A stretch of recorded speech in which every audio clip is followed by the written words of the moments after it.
Selamat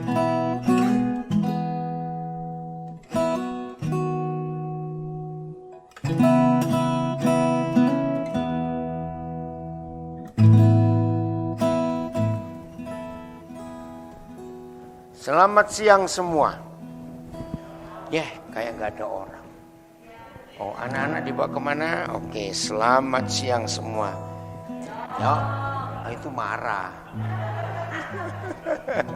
Kalau siangnya panjang itu pasti marah. Kenapa? Ini ngantuk. Ya mau berenang dia tadi katanya. Kepada Pak Pendeta Yonatan Patyasina bersama istri walaupun nggak bersama-sama, saya ucapkan terima kasih karena diberi kesempatan untuk boleh hari ini berbagi dalam ibadah saudara di Garam Ministry yang ada di Melbourne. Terima kasih untuk Pak Pendeta Sam yang punya istri hebat sekali. Setuju ya? Setuju ya? Ya, oke. Terima kasih semua. Tadi pemusiknya, penyanyi kok hilang semua kemana? Ada. Yang keyboardnya, pianonya pianisnya. Oh maaf nggak kelihatan, kecil sih jadi nggak lihat. Maaf, ya. Senang sekali bisa bertemu lagi dengan saudara. Kira-kira 2 minggu atau 2 minggu lalu ya kita bertemu. Kali ini istri saya ikut, yang belum kenal itu. Oke, siap belajar? Di laptop ada terjemahan New Living Translation enggak? NLT. Kita akan buka Wahyu pasal 21 ayat yang ketiga. Wahyu pasal 21 ayat 3. John tolong cek di Zoom. Tolong yang saudara di Zoom suaranya jelas enggak? Jelas ya? Baik, saya lanjutkan. Sudah, Wahyu 21 ayat 3. Pagi-pagi tadi saya dapat berita dari anak saya di Sydney. Di sebuah suburb di utara Brisbane, kota Brisbane. Ada demo. Aneh ya. Yang demo bukan orang Islam, bukan FPI, tapi orang-orang Australia kulit putih. Melarang pembangunan gedung gereja di daerah mereka. Aneh enggak? Lalu saya cek ke anak saya di Brisbane. Betul enggak berita ini? Betul, lagi rame. Kenapa? Ya, jawabannya mengagetkan. Sejak kasus Hillsong, maka orang Australia enggak percaya, sebagian enggak percaya dengan institusi gereja yang disebut the power of making money. Jadi demonya bukan karena Kristennya, tapi karena motivasi yang salah. Dan memang saudara, kalau akhir-akhir ini kita mau jujur, bagi orang yang sudah skeptik, betul?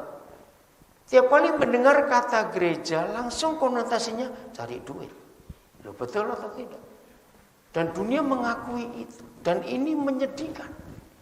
Di Australia ada demo menentang pembangunan gereja. Nah, ayat ini akan menolong kita. Oh, enggak ada NLT-nya. Enggak ada. Enggak apa-apa. Coba yang punya NLT dibuka. Ada satu kata penting ya. Saya baca Indonesianya. Lalu aku mendengar suara yang nyaring dari takhta itu berkata, lihatlah kemah Tuhan. Nah, NLT menulis God's home. Lu keren gak sekarang? Jadi gereja itu God's home. Rumah Tuhan. Terus, kemah Tuhan atau gereja Tuhan ada di tengah-tengah manusia. Dan Tuhan akan diam bersama-sama dengan manusia. Dan manusia akan menjadi umatnya. Dan Tuhan akan menjadi Tuhan mereka. Kalau kita kembali ke perjanjian lama dalam kitab Keluaran. Saudara dengarkan. Kalau kita baca kitab Keluaran, ada berapa malapetaka yang Tuhan hadirkan untuk Mesir, baru Firaun bisa melepaskan. Berapa? Salah awas. Saya lupa sih. Sekolah minggu. Ayo, ada berapa tulah, ada berapa malapetaka yang dijadi. Iya 10 gitu aja cukup lah. Jangan 10 gitu aja. Iya, tapi jawabnya itu, Pak. Enggak. Maaf ya, dari dulu saya begitu memang dengan Ibu Sam ini. Sam jangan marah ya. Lihat. Intinya, mengapa Tuhan ingin Israel bebas dari Mesir? Kalau saudara baca dengan teliti, ada kata yang sama. Supaya mereka bisa beribadah dengan aku di padang gurun itu. Nah, lalu kalimat yang tegas yang Tuhan katakan lewat Musa kepada Firaun. Supaya mereka membangun tempat kudus bagiku. Karena aku ingin diam bersama umatku. Saudara, gereja harus kembali kepada hakikat pertama.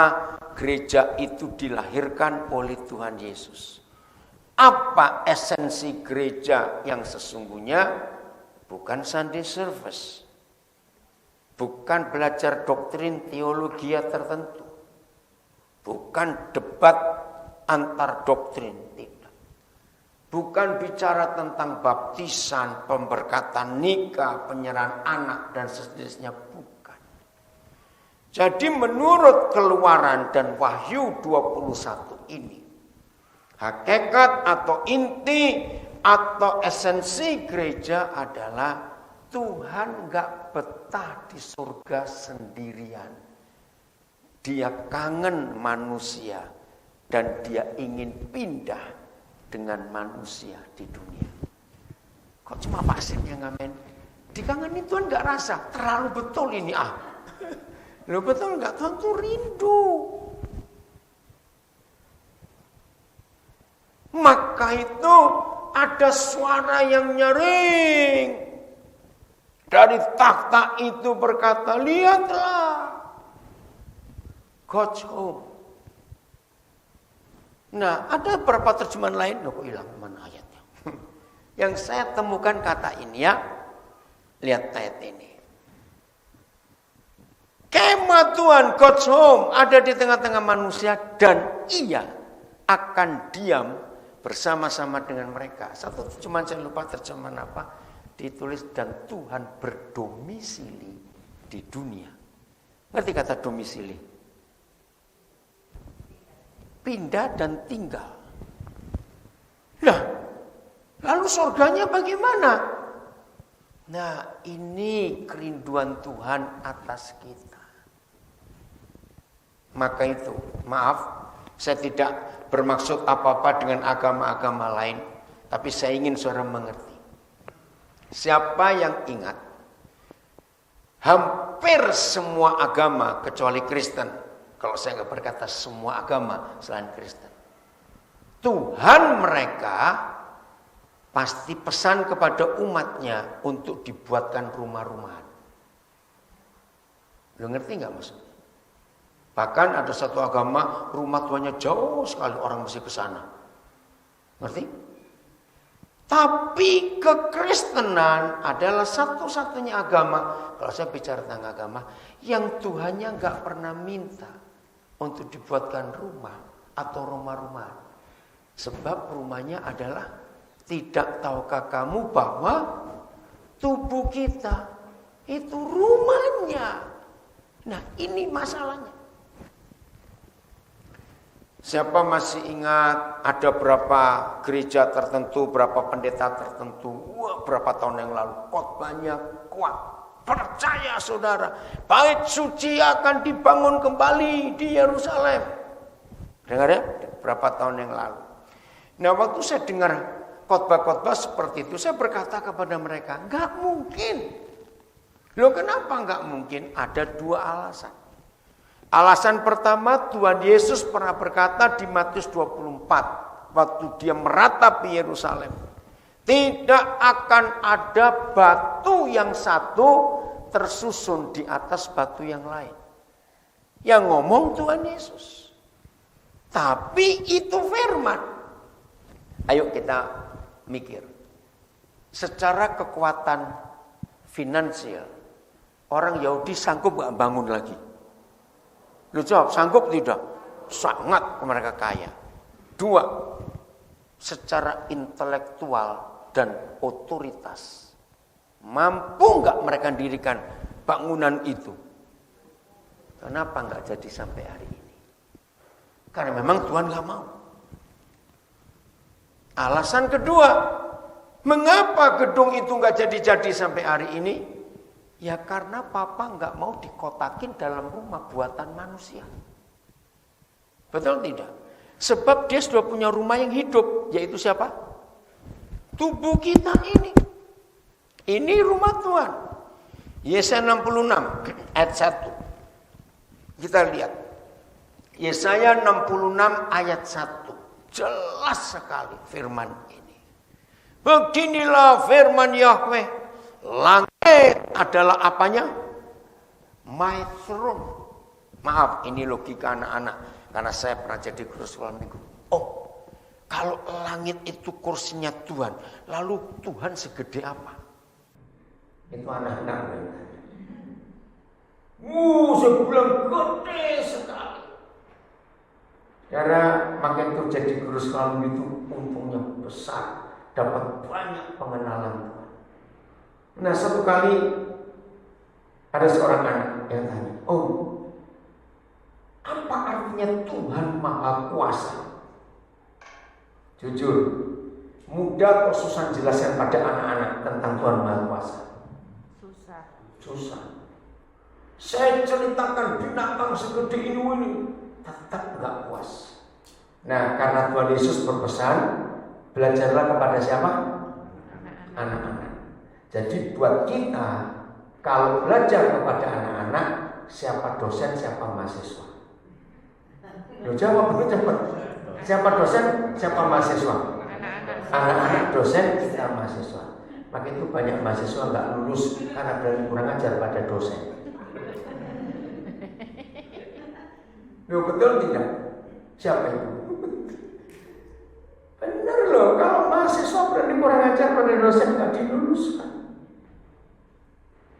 Berapa banyak orang tua pernah berkata gini? Kalau ingat bertobat. Nggak mau mengerti Papa, kenapa kamu nggak mau mengerti Mama? Pernah dengar orang tua berkata seperti itu? Terus saya tanya, kok pernah dengar tidak? Saudara pernah ngomong seperti itu? Bertobat. Nah, ini logika yang saya temukan dari firman Tuhan. Dengar. Siapa yang pernah jadi siapa? Antara kita Papa Mama dengan anak-anak. Cepat jawab. Siapa pernah jadi siapa? Ayo, siapa pernah jadi siapa yang di rumah jawab juga? Kita yang pernah jadi mereka. Nah, logikanya siapa yang harusnya ngertiin siapa? Saya nggak suruh tertawa, jawab. Loh, logikanya siapa harus ngerti siapa? Iya, yang pernah jadi siapa itu yang harus ngertiin yang belum jadi siapa. Halo, ada orang enggak? Maka itu anak-anak sering capek dengan papa mamanya sendiri. Ya betul tidak, saudara? Karena kita lupa konsep Tuhan Yesus. Belajarlah kepada anak-anak. Nah, kalau sudah mentok, saya jawab macam-macam tetap gak puas, maka saya berkata, minggu depan Om jawab. Jadi seminggu itu saya belajar ujian, jawabannya apa ini? Nanti akhirnya saya punya tugas menguraikan Tuhan Maha Kuasa. Sudah Jumat malam belum ketemu jawaban. Saya bilang tinggal besok ini hari terakhir. Saya minggu ujian ini. Bagaimana saya harus menjawab? Saya tanya teman-teman saya guru sekolah minggu, enggak mau. Maka hati-hati kalau ngomong sama mereka. Jangan, ya belum cuma saya terangkan kok. Tuhan baik. Sabtu pagi saya dapat hikmat. Kamu beli globe, kayak globe bola dunia itu. Saya pikir untuk apa? Ketika saya belum beli, saya diskusi papa, untuk apa bola dunia itu? Oh, saya dapat ide. Saya beli ke toko. Minggu masuk sekolah minggu, saya taruh meja dan globe saya taruh di tengah-tengah. Anak-anak saya suruh muter. Nah sekarang saya anggap seorang anak sekolah minggu. Ya, bumi bulat atau ceper? Loh, kita enggak kok. Karena ada yang percaya bumi ceper masalahnya. Itu dari mana itu? Bumi datar loh. Airnya kok nggak tumpah gitu. Ngikutin tahu beri. Ada kelompok termasuk di Amerika juga ada loh yang percaya bumi datar. Oke, biar ini. Sekarang saya tanya, bumi bulat atau datar? Bulat. Ada air tidak? Ada. Airnya ditampung atau di luarnya? Oke, logikanya bulat ada air. Berputar atau diam? Betul? Nah, itu saya tanya pada anak-anak. Bulat seperti ini yang birunya air semua diputar, muncrat. Loh, jangan dong. Muncrat tidak. Wih, saudara, saya ini gemes. Gini loh. Saya paling suka melihat mimik wajah anak-anak kalau sedang bohong. Lo ngerti nggak? Itu gemes. Ini kamu ini. Loh, betul nggak? Tapi kenapa kok saya gede kayak gitu kok gak bisa kayak gitu? Karena kita sudah banyak politiknya, banyak kemunafikan. Ayo lihat anak-anak ya. Enggak. Aduh, saya nggak bisa nyuruh. Lo ngerti maksud saya? Tolong yang belum punya pengalaman, ketemukan anak yang sedang bohong. Wajahnya itu bilang aku bohong gitu. Terus saya ingin, kamu gitu. Saya bilang bohong, bilang enggak. Lo betul enggak? Juga kalau saya paling suka lihat wajah anak kecil tidur. Aduh, kalau lihat wajah bayi tidur, lihat wajah bayi adalah anak kecil tidur, teduh enggak? Teduh, tenang gitu. Kenapa di wajah orang gede enggak bisa seperti itu? Sebab duitnya banyak. Di mana-mana cuma duit semua. Betul, nah itu bedanya. Nah, ketika saya terangkan bumi ini berputar, airnya enggak muncrat. Ini anak yang tanya saya. Nah itu mimik wajah anak yang amazed. Mereka bisa nutupi gak kekagumannya itu? Enggak. Kalau kita bisa pura-pura. Saya lihat wajah dia. Saya belum ngomong tentang Tuhan Maha Kuasa. Saya lanjutkan. Indonesia di mana? Saya tanya saudara itu loh. Di bulatan bumi ini Indonesia di mana? Atas Australia, bukan itu jawabannya. Atas Australia di tengah. Oke, itu saya gini. Nah, anak-anak, jadi sebetulnya posisi kita berdiri bagaimana? Ayo, mikir coba. Belum kebalik. Kalau di New Zealand baru kebalik. Saudara, kembali anak-anak. Wow.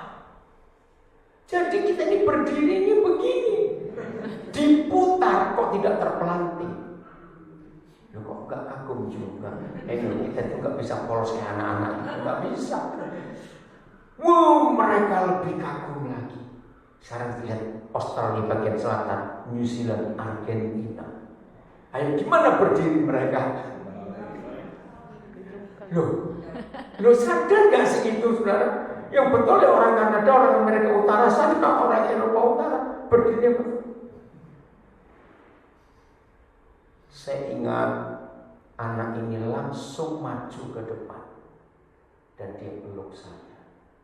Tanpa bicara saya ingat Tuhan Maha Kuasa. Betul? Tapi dalam praktek, ayo ngaku. Kalau saudara percaya Tuhan Maha Kuasa, praktek hidup kita harusnya bagaimana?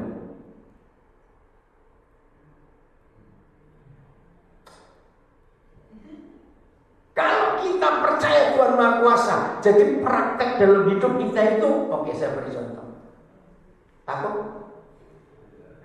Loh, takut?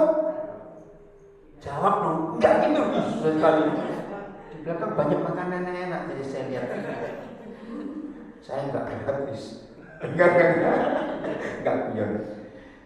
Ya, saya tanya, kalau kita percaya Tuhan Maha Kuasa, perlu nggak kita rasa takut akan sesuatu dalam hidup ini? Tidak. Tapi faktanya, ayo adiknya takut itu apa?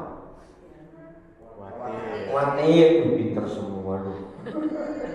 Ponakannya, enggak. Maaf.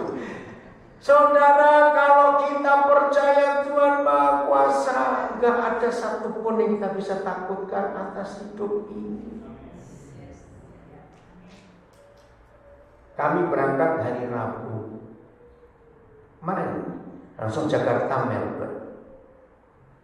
Nah, ini anehnya Australia. Walaupun istri saya itu paspor Kanada, tapi masuk Australia tetap harus pakai visa. Nah, apply, ternyata kami lupa kalau ada 2 Senin libur besar, Easter Monday dengan Anzac, exactly the next week. Betul nggak?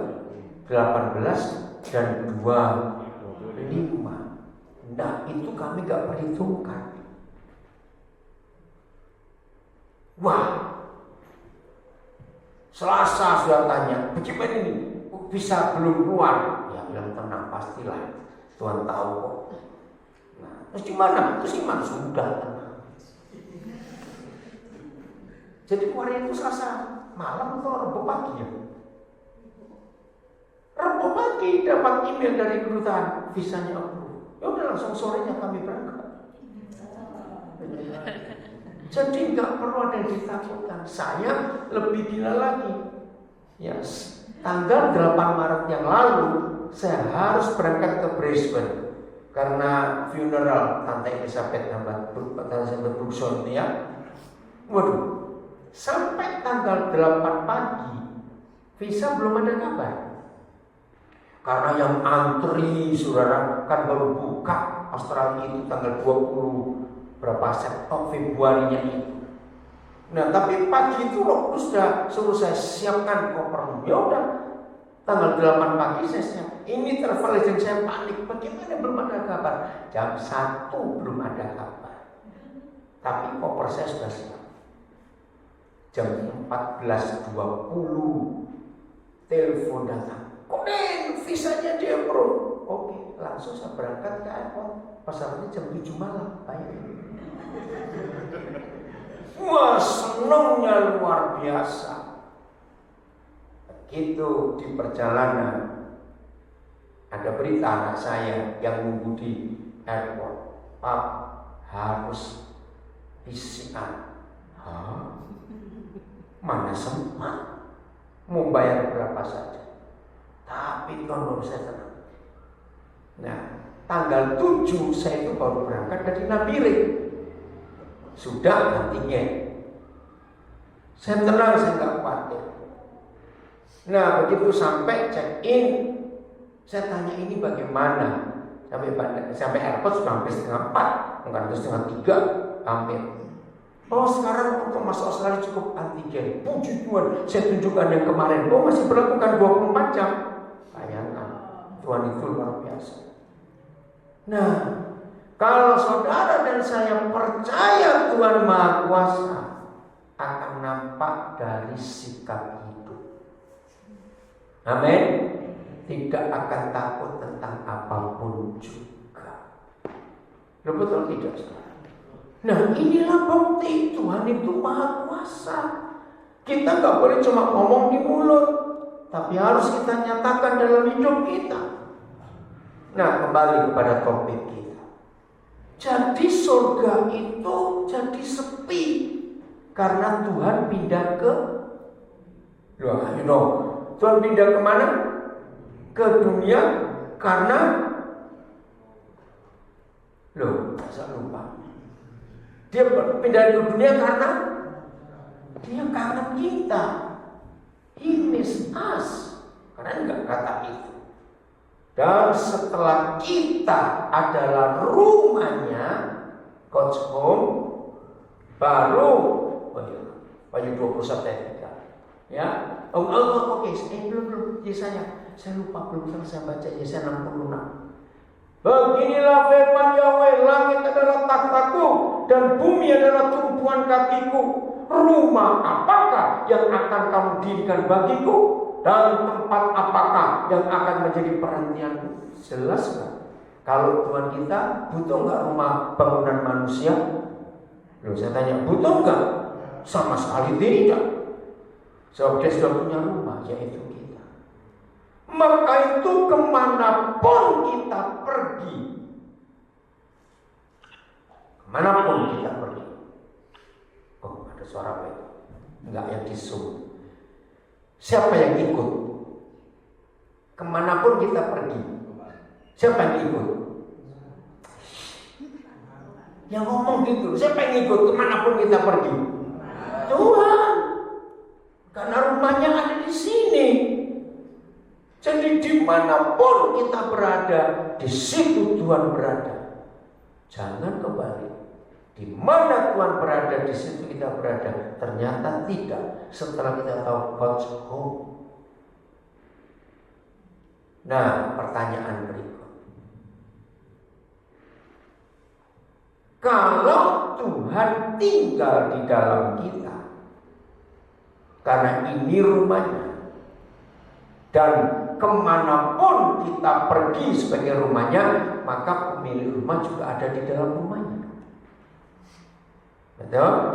Saya mau buktikan ayat ini. Markus 2 ayat 1. Markus 2 ayat 1. Keren loh saudara, kalau Tuhan ada di rumahnya dan rumahnya keluyuran kayak kita begini. Oh enggak amin. Loh ya toh? Loh, betul enggak? Keluyuran loh kita ini. Oke. Maka kemanapun kita pergi, orang akan melihat yang punya rumah. Amin. Ya. Kemudian sesudah lewat beberapa hari, waktu Yesus datang lagi ke Kapernaum, tersiarlah kabar bahwa ia ada di rumah. Apa yang terjadi kalau Tuhan Yesus ada di rumah? Ayat 2. Maka datanglah bagaimana orang-orang berkerumun sehingga tidak ada lagi tempat, bahkan di mana di muka pintu pun tidak. Berarti sampai dapur, kamar mandi pasti penuh semua, kamar tidur penuh semua. Lihat tuh. Beri saya satu kata saja. Ini suasana bagaimana? Enggak, kalau tuh kacau. Ayo, beri saya satu kata. Ramai. Suasana yang menyenangkan. Sementara Yesus memberitakan firman kepada mereka. Maaf, saya cuma cerita. Saya bersyukur firman ini terjadi di hidup saya. Selama pandemi, justru saya lebih sibuk daripada sebelumnya. Aneh enggak? Contoh kemarin ini, saya itu sudah tahu saya akan ngajar 3 kali. Yang keempat saya lupa. Aduh.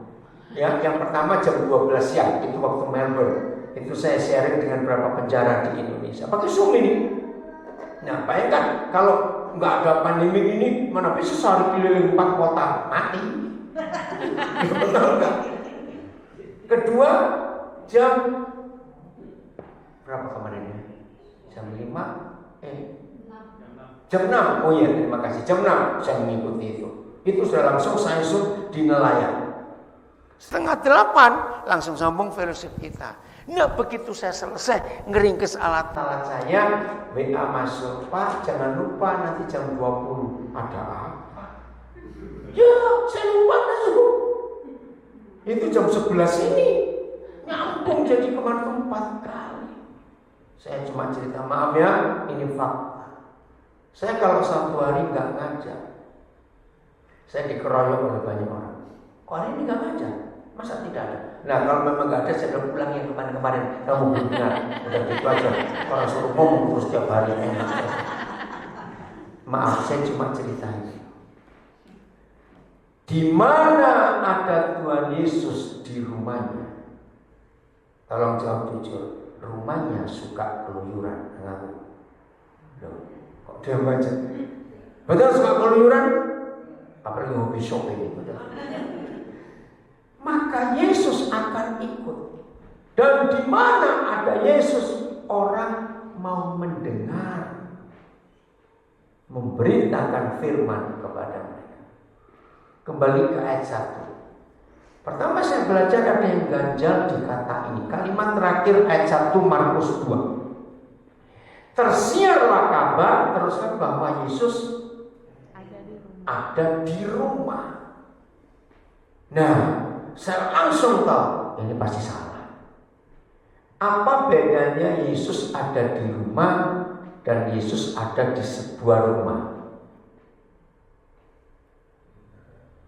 Ayo, bedanya apa? Cepat. Di sebuah rumah temporary. Ya, di sebuah rumah temporary. Betul. Enggak tetap.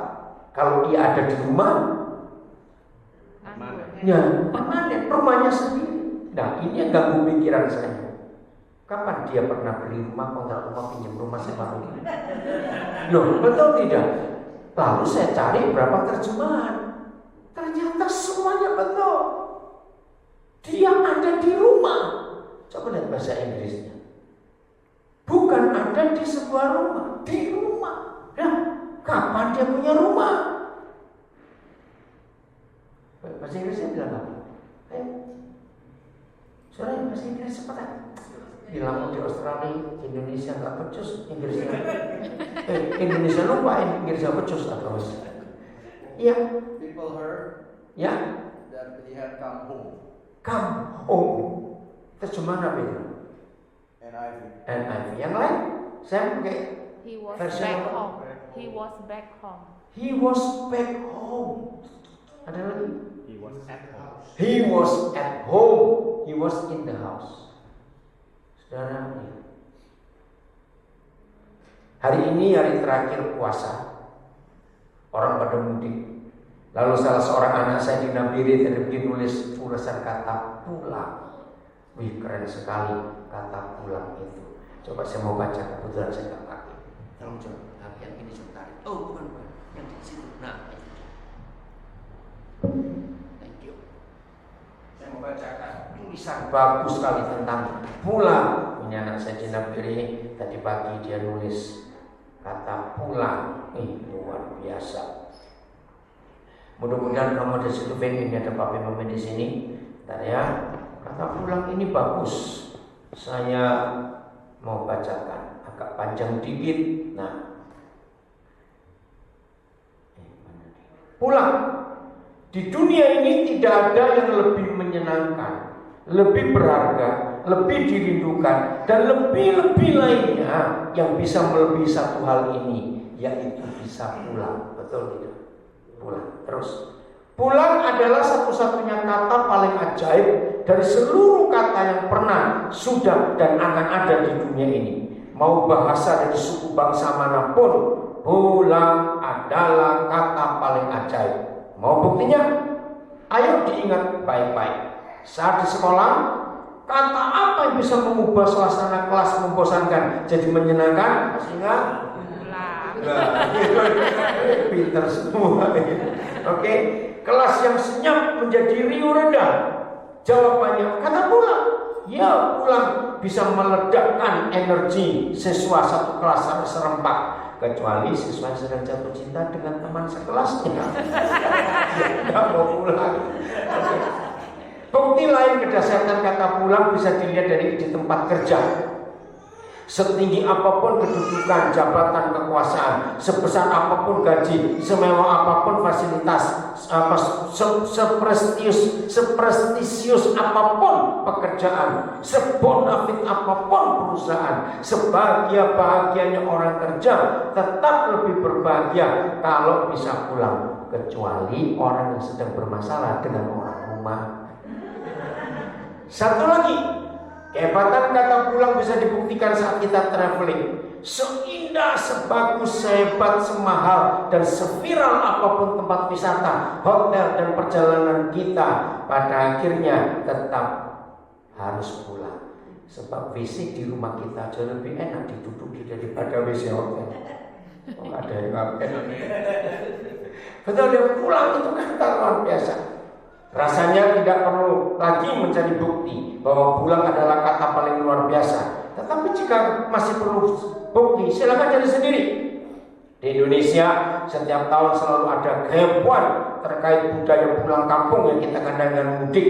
Para perantau pasti tahu apapun jarak rumah, sesuai apapun rutenya, seberapa lama waktunya, dan sebesar apapun biayanya. Semua itu tidak ada artinya jika dibandingkan dengan nikmatnya bisa pulang. Jika demikian, kenapa untuk pulang yang sesungguhnya dan hanya bisa dilakukan sekali seumur hidup justru menjadi masalah bagi sebagian orang? Pulang hanya sekali seumur hidup adalah kematian. Kenapa banyak orang yang takut, bingung, bertanya-tanya, ngeri terhadap kematian? Saya nggak usah baca selanjutnya. Setuju? Pulang. Jadi kalau mendengar kata pulang harus ada apa? Bukan. Oh. Belum betul nggak? Lah kalau pulang ada rumah terus mampir pohon. Gimana sih diajak ngomongnya? Bukan house, bukan go to house, go home. Beda house dengan home itu. Nah, papa mama, mari kita jujur. A house bisa dibangun dengan uang. Betul atau salah? Mau punya uang berapa, mau model apa, material apa salah. Tapi a home hanya bisa dibangun oleh suami istri yang penuh pengampunan. Betul? Suami istri yang saling dendam, maka rumah tangganya adalah neraka bagi anak-anaknya. Betul atau salah? Jadi a home, God's home itu luar biasa. Maka itu hari ini cek diri kita. Di mana ada Yesus pulang ke rumahnya, he was back home. Selalu ada apa? Tadi itu sudah baca. Ya ada apa? Keramaian, banyak orang datang. Maka dengan tegas saya memberikan judgment. Wih, orang cepat. Kalau ada murid Yesus hidupnya lonely, berarti dia bukan God's home. Sebab di mana ada Yesus di rumahnya, hidup ini jadi ramai. Apalagi kalau di tengah keramaian, kesepian, itu pasti tuli. Loh, betul tidak? Di tengah keramaian kok sepi? Gimana sih kamu? Saudara, luar biasa. Hidup yang ramai itu kelihatan dari wajah. Oh, enggak, amin. Gimana? Hidup yang ramai wajahnya bagaimana? Ceria, apalagi? Bersinar. Apa? Bersinar, glowing. Bersinar, glowing, happy, betul. Apalagi? Ayo. Cheerful, oke. Apalagi?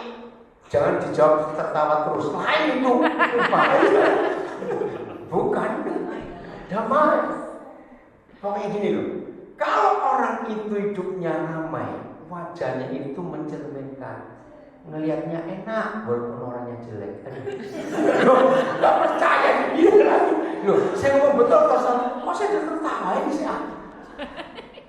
Oke, kalau nggak yakin saya balik. Secakap-cakapnya cowok, secantik-cantiknya cewek, kalau nggak ada keramaian, nggak ada damai di hidupnya, enak nggak lihat wajahnya? Nggak enak. Maaf loh, betul toh? Nah, maka itu saya balik ini. Sejelek-jeleknya orang, maaf, kalau cheerful, charming, glowing, waduh menyenangkan, melihatnya itu enak gitu. terserah saudara. Nah, orang yang hidupnya ramai karena ada raja damai di rumahnya, itu kelihatan dari wajahnya. Betul? Wajah itu mencerminkan kemuliaan Tuhan itu.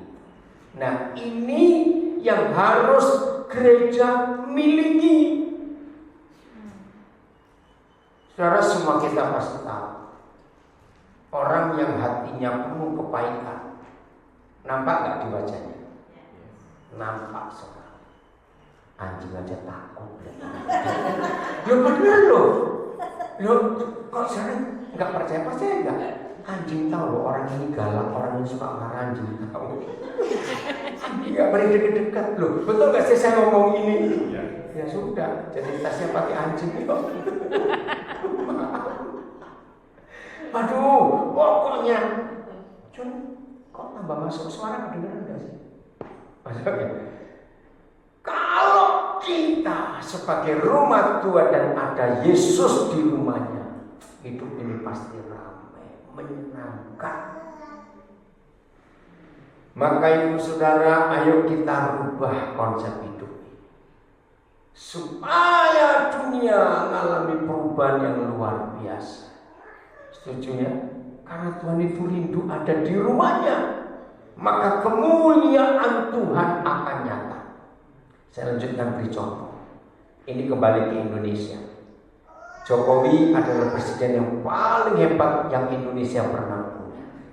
Salah satu kehebatannya adalah dia suka belusukan. Nanti kata belusukan, mampir ke rumah orang. Nah, ini ilustrasi. Tolong jawab supaya konsep kita belajar God's home ada di dunia, bukan di surga sana. Itu jadi kenyataan dalam hidup kita. Dalam perjalanan di sebuah kota, pasti kota sebesar apapun pasti ada slum area, bukan? Daerah kumuh itu pasti ada.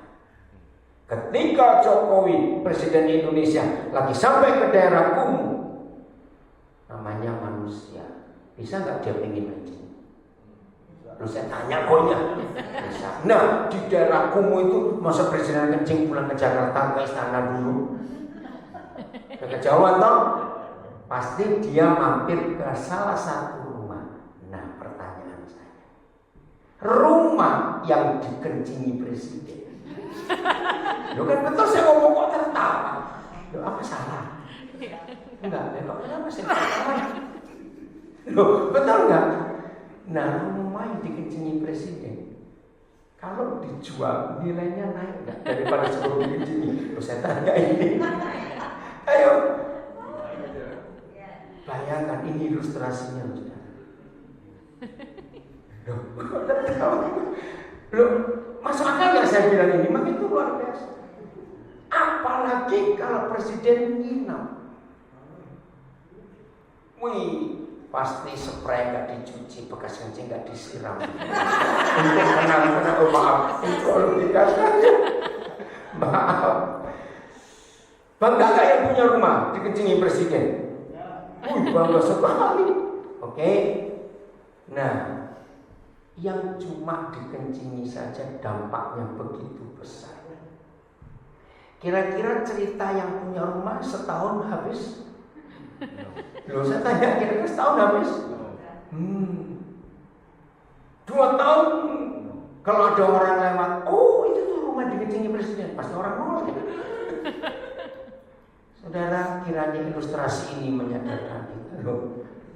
Kalau Tuhan tinggal di rumahnya, ini loh yang kita mau pelajari.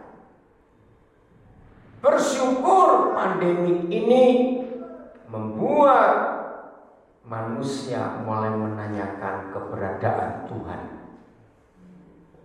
Betul nggak? Manusia mulai menanyakan keberadaan Tuhan.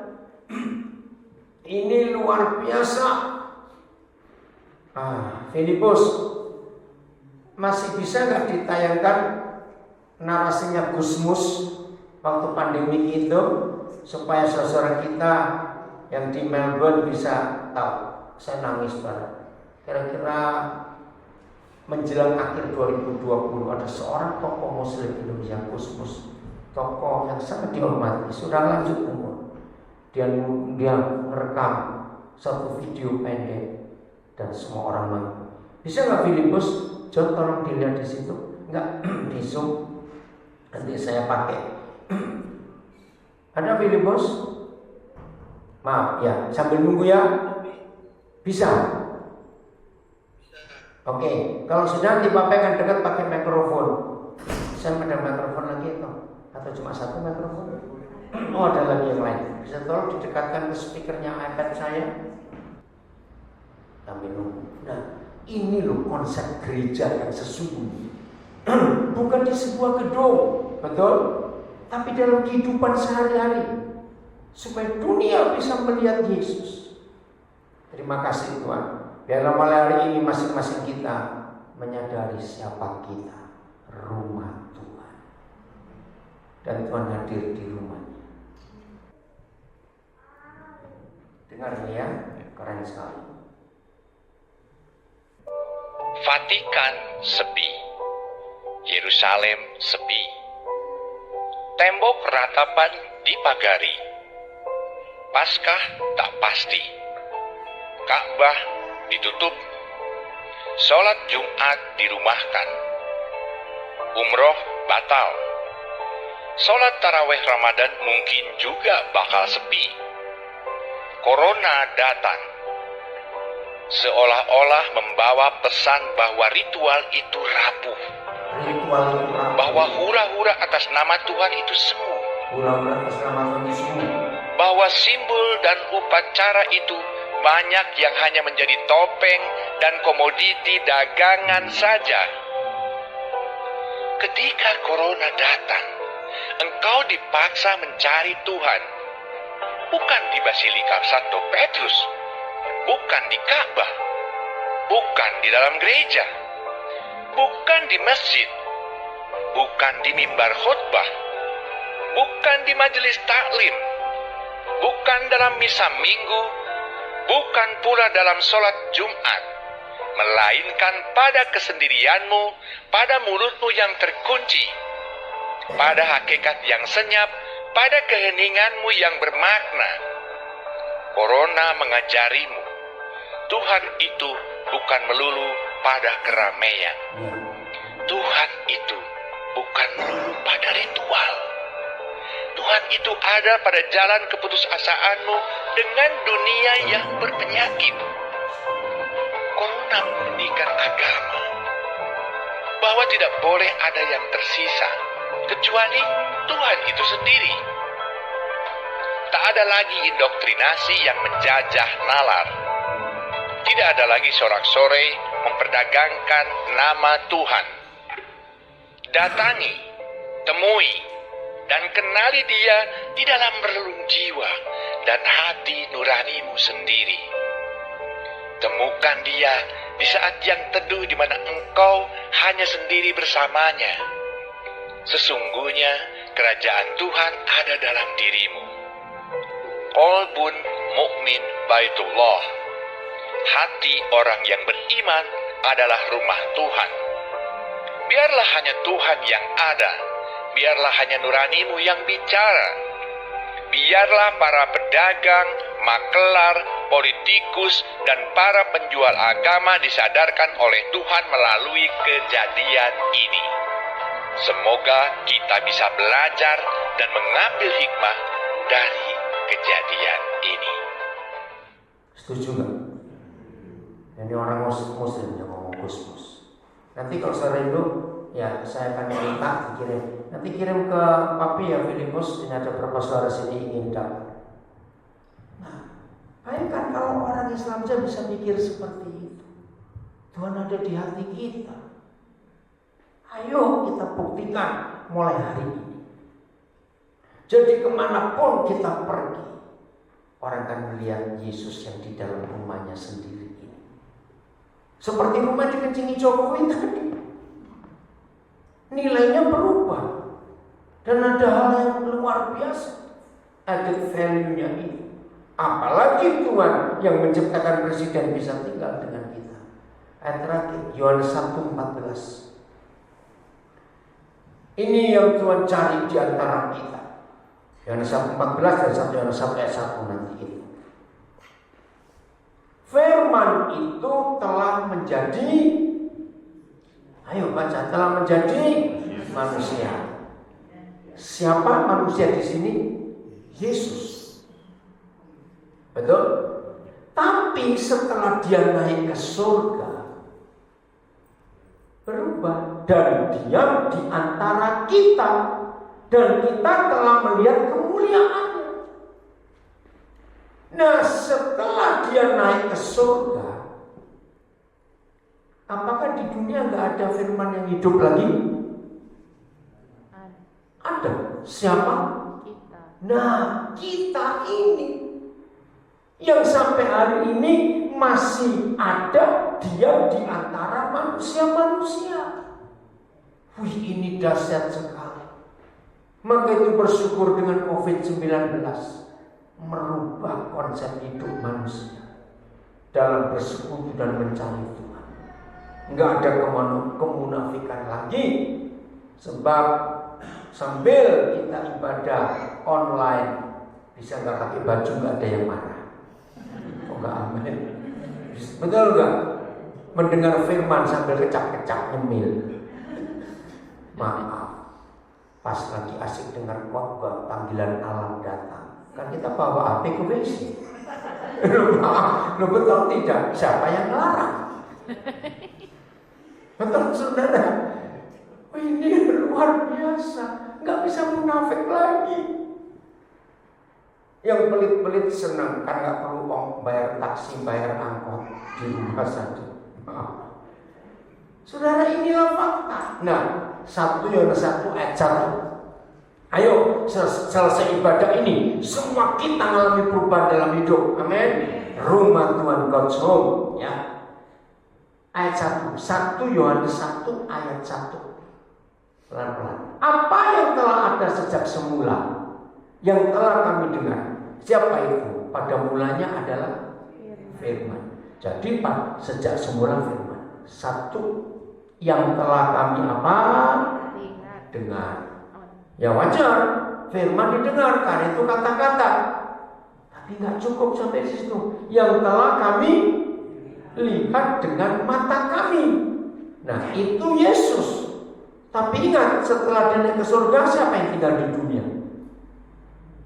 Loh, kita nggak usah ragu-ragu.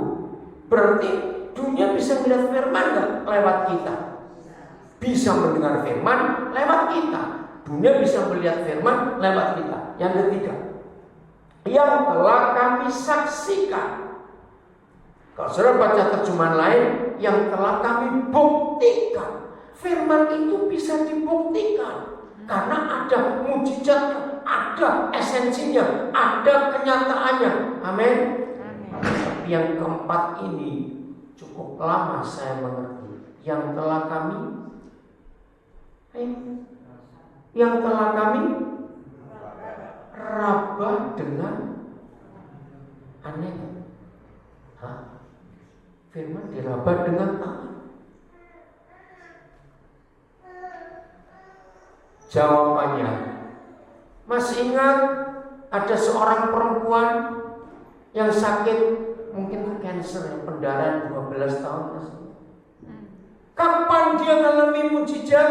Ketika dia menyentuh, meraba ujung jubah. Saudara, ayo kita jujur. Setiap orang yang menjadi milik kepunyaan Bapa di surga, menjadi murid-murid Tuhan Yesus. Berarti hidup orang itu adalah apa? Adalah apa? Enggak usah ragu-ragu. Rumah Tuhan. Betul? Ya. Dan Tuhan hidup di dalam orang itu, di dalam kita.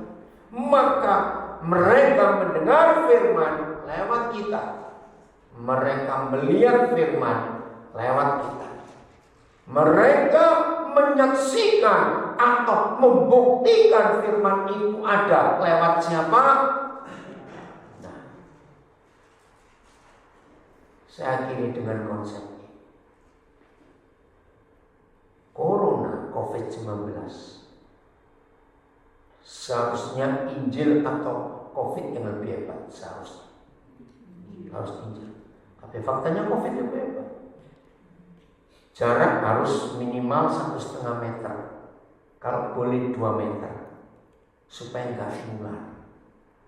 Nah, apakah saudara yakin kalau Yesus ada di hidup kita? Berarti virus Injil juga ada di hidup kita. Betul? Maka kalau kita dekat-dekat orang itu seharusnya seperti virus ini loh. Harusnya apa? Ketularan. Lah kita nempel aja kok nggak nular ke orang itu. Ada yang nggak beres di hidup. Siap mulai hari ini, kalau saudara bersentuhan dengan seseorang itu COVID ini jabatan tangan aja nggak boleh loh. Ganas sekali dia. Betapa hebatnya kalau virus Injil sehebat corona. Kita nempel orang yang kena. Bersin ketularan. Ih, hebat sekali. Lah kita bersin berkali-kali juga ada ketularan ini. Maaf. Oh, saudara luar biasa. Siap manusia menjamah firman dengan tangannya. Loh.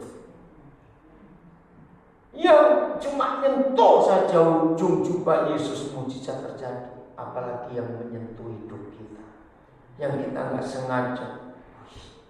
Luar biasa. Silakan kebenaran ini menjadi pemikiran kita dalam hidup ini sampai di mana kekristenan kita dengan firman itu. Jadi lagi sekali, kalau Yesus ada ke rumahnya, He was back home, berarti rumahnya pasti, suasananya pasti rame, ceria, semangat, nggak loyo, ya nggak umur 40, wajah 60, aduh kasihan betul. Mau berubah mulai hari ini, yang di rumah juga nyatakan firman kepada dunia lewat hidup kita, bukan khotbah terus kemana-mana, enggak. Firman itu. Tuhan memberkati kita semuanya. Tepuk tangan buat diri sendiri dong. Dalam mau berubah. Haleluya.